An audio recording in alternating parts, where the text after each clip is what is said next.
আসসালামু আলাইকুম। আপনারা দেখছেন এফবি কিচেন অ্যান্ড ব্লগ। আজ আপনাদের আমি কিভাবে রুটি পরোটা সংরক্ষণ করি সেই পদ্ধতি দেখাবো। এখানে আমি বেশ অনেকগুলো পরোটা বানিয়ে নিয়েছি।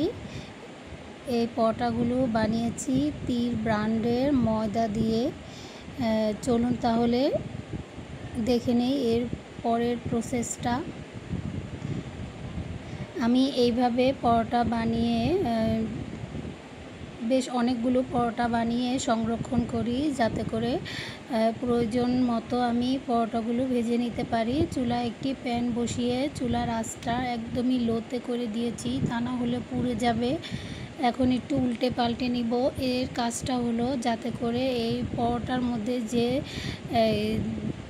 ভেজা ভাবটা থাকে সেটা যাতে দূর হয়ে যায়, তাহলে অনেকগুলো পরোটা একসাথে রাখলেও একটার সাথে আরেকটা লেগে যাবে না। এখন উল্টে নিব।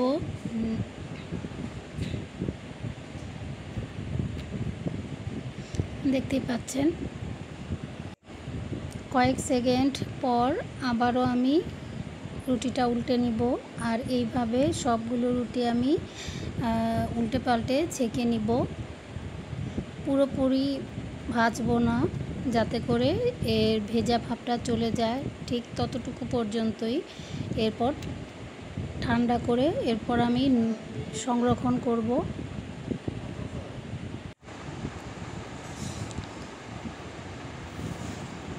আপনারা স্ক্রিনে লক্ষ্য করুন আমি কিভাবে রুটিগুলো উল্টে পাল্টে নিচ্ছি। দেখুন, সবগুলো পরোটা আমার ছেঁকে নেওয়া হয়ে গেছে। এখন এগুলো ঠান্ডা করে নিব। গরম অবস্থায় প্যাকিং করা যাবে না। পরোটাগুলো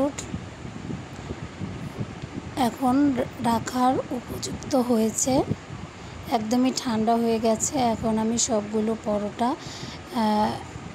একই সাথে ভাঁজ করে নিচ্ছি, মানে একটার উপর একটা নিয়ে নিচ্ছি, এতে করে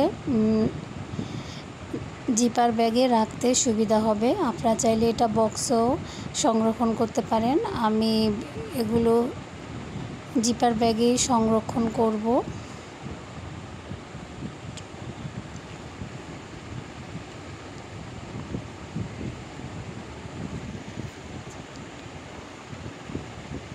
এখানে বেশ অনেকগুলোই পরোটা হয়েছে। আপনারা যদি এই পরোটা রেসিপিটা চান তাহলে আমাকে কমেন্ট করবেন, আমি রেসিপিটা আপনাদের সাথে শেয়ার করব।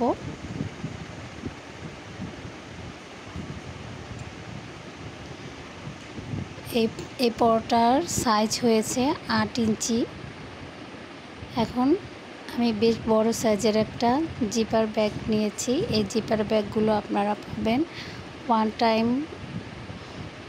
ওয়ান টাইমে জিনিস যেখানে বিক্রি করা হয় সেখানেই এইগুলো পিস হিসেবে বিক্রি করা হয়। দেখুন, সবগুলো পরোটা আমি ব্যাগের ভিতরে দিয়েছি। এখন এগুলো আমি সংরক্ষণ করব। এগুলো নর্মাল ফ্রিজেও সংরক্ষণ করা যেতে পারে। নর্মাল ফ্রিজে সংরক্ষণ করলে 1 সপ্তাহ রেখে খেতে পারবেন, আর ডিপ ফ্রিজে রাখলে 1 মাসের মতো সংরক্ষণ করতে পারবেন।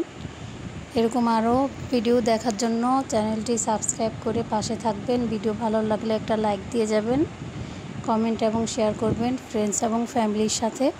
দেখা হবে নতুন কোনো রেসিপিতে। সেই পর্যন্ত ভালো থাকবেন। আল্লাহ হাফেজ। আসসালামু আলাইকুম।